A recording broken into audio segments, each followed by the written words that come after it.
नमस्कार। मैं कमलेश कबीर आपका एक बार फिर स्वागत करता हूं इस नए एपिसोड में। आज के इस एपिसोड में हम बात करेंगे कांग्रेस पार्टी की।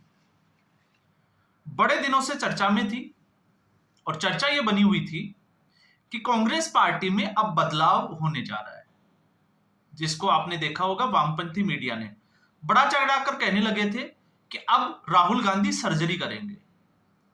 जबकि हम तो पहले से ये कहते आए हैं कि कांग्रेस पार्टी कांग्रेस नहीं है, राहुल गांधी कांग्रेस है। अब ऐसे में नई जो खबर है, अब सच्चाई क्या है आने वाले कुछ समय में उसका पता चलेगा। लेकिन खबरें ये आ रही है कि अब सुप्रिया श्रीनेत का नंबर लगने वाला है। अब एक तरीके से अगर आप देखते हैं तो कांग्रेस पार्टी के लिए अच्छा ही होने वाला है कि सुप्रिया श्रीनेत जो आईटी सेल है कांग्रेस पार्टी की उससे निकाली जाएगी या नहीं निकाली जाएगी, अब इसमें संदेह जरूर है, क्योंकि यह फैसला राहुल गांधी को लेना है। और राहुल गांधी लोकसभा चुनाव में जो सीटें बढ़कर कांग्रेस पार्टी की 99 सीट हुई थी उसमें क्रेडिट पहले ही सुप्रिया श्रीनेत को दे चुके हैं। तो यहां पर संदेह की स्थिति भी उत्पन्न हो जाती है।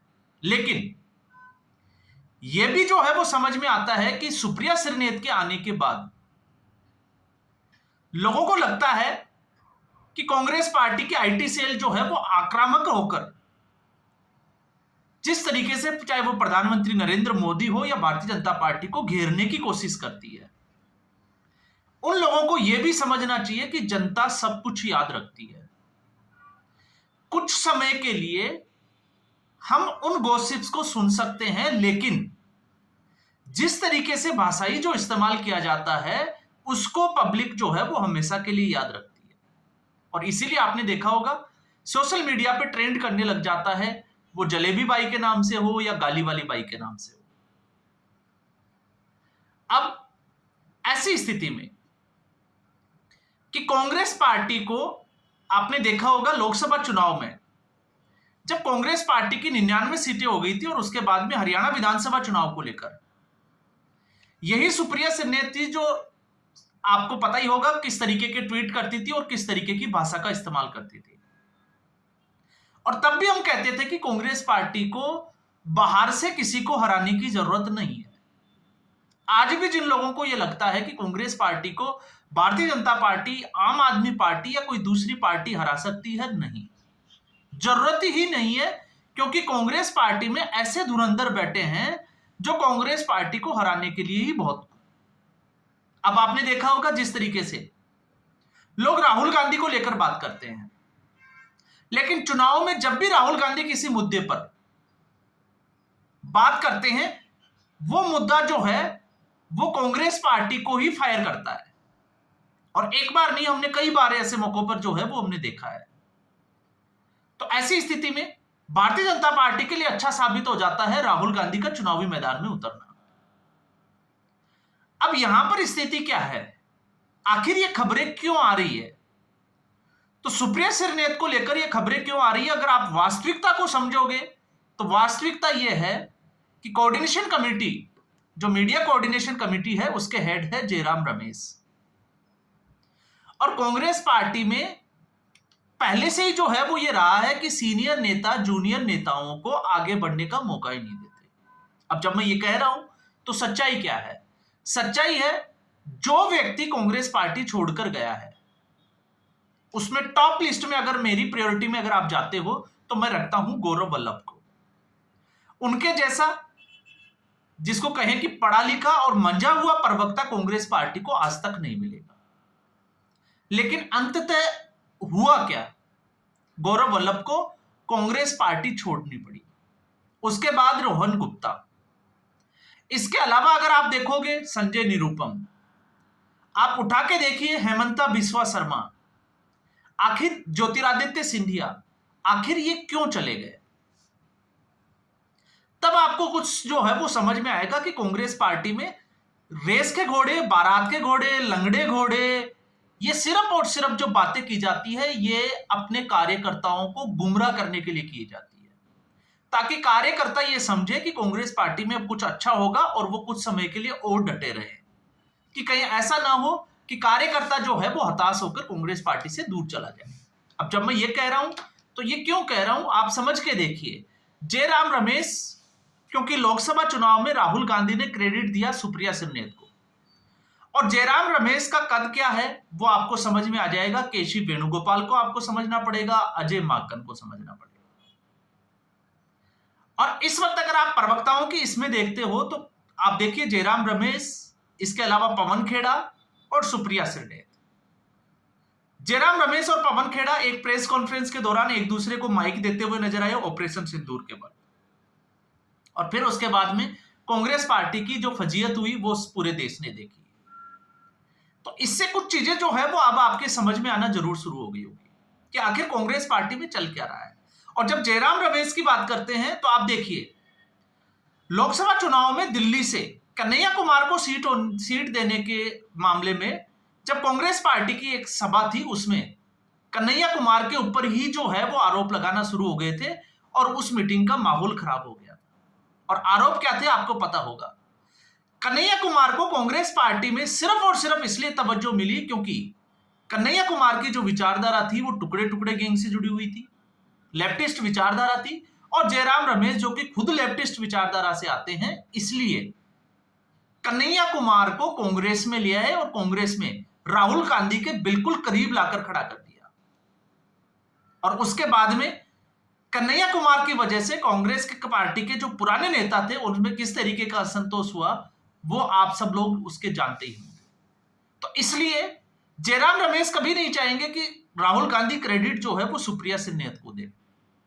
तो एक ये मामला डीके शिवकुमार का आपने देखा, जिस तरीके से रणदीप सुरजेवाला, मल्लिकार्जुन खड़गे जो है वो प्रियंका खड़गे के लिए जो है वो अपनी राजनीतिक रोटियां सेकते हुए नजर आ रहे हैं, और सिद्धारमैया। तो ये सारा जो है वो कांग्रेस पार्टी में कहीं ना कहीं जो है वो अनुशासनहीनता को दिखाता है। और जब तक कांग्रेस पार्टी अनुशासन में नहीं आएगी तब तक कांग्रेस पार्टी कभी कुछ अच्छा कर ही नहीं सकती। और अगर हम और आप उम्मीद करते हैं तो हमें उम्मीद नहीं करनी चाहिए, वरना एक समय हुआ करता था कि कांग्रेस पार्टी के पास एक से बड़े एक मंजे हुए नेता थे। आज आप उनको ढूंढोगे तो शायद ढूंढने को भी नहीं मिलेंगे कि आखिर वो लोग गए क्यों, और जब गए तो गए, और उसके बाद में जब गए तो फिर कांग्रेस पार्टी का किस तरीके से उन्होंने चरित्र को खोल कर रख दिया जनता के सामने, वो भी बड़े अपने आप में जो है वो बड़ा ही अद्भुत है। तो अब उम्मीद की जा सकती है अगर सुप्रिया सिरनेत के साथ ऐसा कुछ होता है, क्योंकि इस वक्त आपने देखा होगा सुप्रिया सिरनेत को लेकर ट्रोलिंग चल रही है, और कांग्रेस पार्टी के ही कुछ लोग जो है वो सुप्रिया सिरनेत को हटाने की बात कर रहे हैं। तो अब आपको लगेगा कि सुप्रिया सिरनेत को हटाया क्यों जा रहा है जब राहुल गांधी सुप्रिया सिरनेत को क्रेडिट दे चुके हैं। तो सुप्रिया सिरनेत हमेशा जो है वो विवादों में रही है, और विवादों में नाता रहने की वजह से कांग्रेस पार्टी को इसका नुकसान भी उठाना पड़ा है। अब कुछ लोग जो मोदी विरोधी लोग हैं, मैं राजनीतिक तौर से भारतीय जनता पार्टी या केंद्र सरकार के विरोधी जो लोग हैं मैं उनकी बात नहीं कर रहा, जो सीधे तौर से मोदी से चिढ़ रखते हैं, शायद सुप्रिया सिरनेत की जो लैंग्वेज है उन लोगों को भले ही अच्छी लगती हो, और उनको अच्छी लगने स्वाभाविक भी है। लेकिन जो राजनीतिक जो विश्लेषक है और कांग्रेस पार्टी को जो फॉलो करते हैं, उन लोगों के हिसाब से अगर आप देखोगे तो ये जो है वो बैकफायर करता है। अब कैसे देखिएगा, आप मुद्दों को समझिए। जब हम मुद्दों की बात करते हैं तो ऑपरेशन सिंदूर क्योंकि एक संवेदनशील मुद्दा था, जिस तरीके से आतंकवादियों ने महिलाओं को यह बोलकर धर्म पूछकर और मोदी को बता देना और फिर उनके बाद उनके पतियों को गोली मारी गई, तो यह पूरे देश में एक संवेदनशील मुद्दा बन गया था। तो क्या उस संवेदनशील मुद्दे के समय प्रधानमंत्री नरेंद्र मोदी का गायब वाला जो पोस्टर है वो लगाना जरूरी था? अब आप बोलोगे कि बिल्कुल जरूरी नहीं था। आप मोदी विरोध में हो तो आप भले ही कह सकते हो कि 2-4 गाली और जो है वो मोदी को दे सकते हो, उसमें कोई जो है वो बुराई नहीं है, क्योंकि हमें फ्रीडम ऑफ स्पीच है। लेकिन एक तौर से अगर आप देखते हो तो इसका नेगेटिव पहलू जो है वो है कि कांग्रेस पार्टी के इन प्रवक्ताओं से कांग्रेस पार्टी की किरकिरी होती है और जनता में असंतोष का भाव पैदा होता है। और फिर उसके बाद में आप देखिए उसी गायब पोस्टर को लेकर डिफेंड करना कांग्रेस पार्टी के लिए मुश्किल हो गया, और जयराम रमेश के कहने के बावजूद सुप्रिया सिरनेत ने पूरे दिन उस जो पोस्टर जो लगाया था उसको हटाया नहीं। गायब मूवी की बात जरूर की, लेकिन उसमें जो एक्टर था तुषार कपूर, वो टी शर्ट और जींस में था और यहां पर साफ तौर से जो है वो शेरवानी दिखाई गई। और फिर उसके बाद में जो है वो चर्चा का विषय है कि किसी बड़े नेता का फोन आया, तो आप समझ सकते हो कि कांग्रेस पार्टी में बड़ा नेता कौन है, क्योंकि मल्लिकार्जुन खड़गे ने हाईकमान कहकर जो है वो पूरे देश को बता ही दिया। और फिर उसके बाद में सुप्रिया सिरनेत को वो पोस्टर हटाना पड़ा। इसके अलावा सुप्रिया सिरनेत गला फाड़कर जो है वो हमेशा चिल्लाती है, महिला सम्मान की बात करती है। अब महिला सम्मान की जब बात करती है तो याद करिए, लोकसभा चुनाव में कंगना रनौत के खिलाफ एक अश्लील उनका पोस्टर। अब अश्लील इसलिए मैं बोल रहा हूं क्योंकि अगर आप किसी राजनीतिक पार्टी से हो तो यह आपको शोभा नहीं देता, क्योंकि कंगना रनौत जो है वो एक्टर है, इसलिए वो जो भी जो है वो सीन फिल्मों में देते हैं वो काल्पनिक, या हम कहें कि वो फिल्म की एक डिमांड होती है उसके हिसाब से। लेकिन फिर भी क्या कांग्रेस पार्टी को कंगना रनौत का उस फोटो को डालकर मंडी में भाव क्या है ये पूछना कहां और किस हद तक सही है, आप खुद सोचकर देखिए। और फिर इसके अलावा आप देखिए अभी नेशनल हेराल्ड का, जिस दिन नेशनल हेराल्ड में ईडी जो है वो दलील दे रही थी, उसी दिन सुप्रिया सिरनेत का नेशनल हेराल्ड के ऑफिस पहुंचना, ट्वीट करना। इसके अलावा सीजीआई चंद्रचूड़ के खिलाफ जब पूरी कांग्रेस पार्टी चुप बैठी है तो उसके खिलाफ जो है वो ट्वीट करना। ये बंगला विवाद जो अभी आपको पता होगा ताजा जो चल रहा है। और इसके अलावा आरोप तो यह भी सुनने में आते हैं कि सुप्रिया सिरनेत भारतीय जनता पार्टी के कोई अगर बड़ा प्रवक्ता है, जैसे सुधांशु त्रिवेदी जैसे लोग हैं या संबित पात्रा जैसे लोग हैं, तब वो खुद जो है वो मीडिया चैनल पर आती है कांग्रेस पार्टी को डिफेंड करने के लिए। और अगर इनके अलावा भारतीय जनता पार्टी में अगर कोई छोटा अगर कोई प्रवक्ता आता है तो फिर सुप्रिया सिरनेत जो है वो प्रवक्ता बनकर नहीं आती है। तो बातें जो है वो बहुत खड़ी होती है। और अब ये जो खबर आ रही है वो ये खबर आ रही है कि आईटी सेल जो कांग्रेस पार्टी की है उसमें सब कुछ ठीक नहीं चल रहा है। और अब जो लोग कांग्रेस पार्टी की जो वकालत करते थे, न्यूज चैनल चलाते हैं, अपने स्वतंत्र जो है वो जिसको कहे कि यूट्यूब चैनल चलाते हैं, वो लोग जो 15 से 20 दिन पहले तक अगर आप उठा के देखोगे तो ये चिल्लाते हुए नजर आते थे कि कांग्रेस पार्टी में बदलाव होगा, और ये पिछले 6 महीने से। अब बदलाव कहां होगा, कैसे होगा, हम हर वीडियो में बात भी करते हैं कि बदलाव जो है वो ऐसे नहीं होता, बदलाव के लिए नियत जरूरी है। तो क्या कांग्रेस पार्टी के किसी नेता में उस तरीके की नियत है? और जब मैं ये कहता हूं तो क्यों कह रहा हूं, मैं इसलिए कह रहा हूं क्योंकि हरियाणा में जब 10 साल के एंटी इनकम्बेंसी के बावजूद कांग्रेस पार्टी और मजबूत पकड़ के बाद हार जाती है, तो उसके बाद फैक्ट फाइंडिंग कमेटी बनाई जाती है और उसमें अशोक गहलोत और प्रताप सिंह बाजवा को यह जिम्मेदारी दी जाती है फैक्ट फाइंड करने की। तो आप सोच के देखिए, जो व्यक्ति राजस्थान में कांग्रेस का बेड़ा गर्क कर चुका हो, पुत्र मोह के चक्कर में, वैभव गहलोत के चक्कर में, वो हरियाणा में कैसे जो है वो काम कर सकता है, और वो कैसे कांग्रेस पार्टी की जो है वो फैक्ट फाइंडिंग कमेटी में।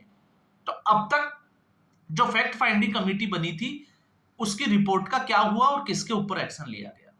आज तक हरियाणा का विधानसभा में नेता प्रतिपक्ष का चुनाव कांग्रेस पार्टी में अभी तक नहीं कर पाई। और अशोक गहलोत और सचिन पायलट सारे कांड जो है वो पूरी जनता को पता है कि कांग्रेस पार्टी को कहां लाकर खड़ा कर दिया।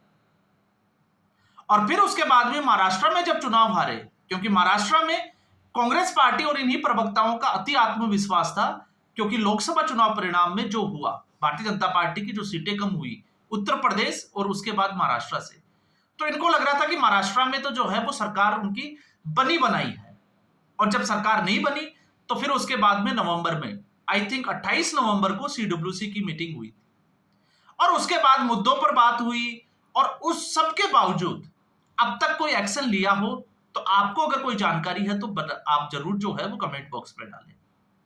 और जब बात आती है इनकी सपनों की उड़ान की, किस तरीके से एक दूसरे को हटाने का ये प्रयास करते हैं, तो आपको पता ही है।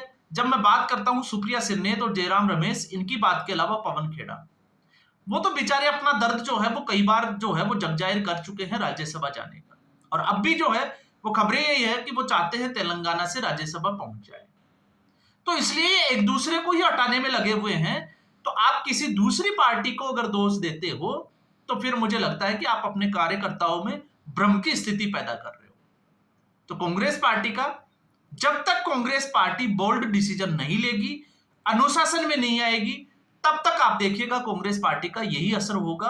और अति आत्मविश्वास वाली जो प्रवक्ता है, इसी तरीके से जो है वो कांग्रेस पार्टी से हो सकता है कि बाहर का रास्ता भी देखने को मजबूर हो जाए। तो आज के एपिसोड में बस इतना ही। उम्मीद करूंगा ये वीडियो एपिसोड आपको पसंद आया होगा। वीडियो को लाइक करें, शेयर करें, चैनल जरूर सब्सक्राइब करें। धन्यवाद।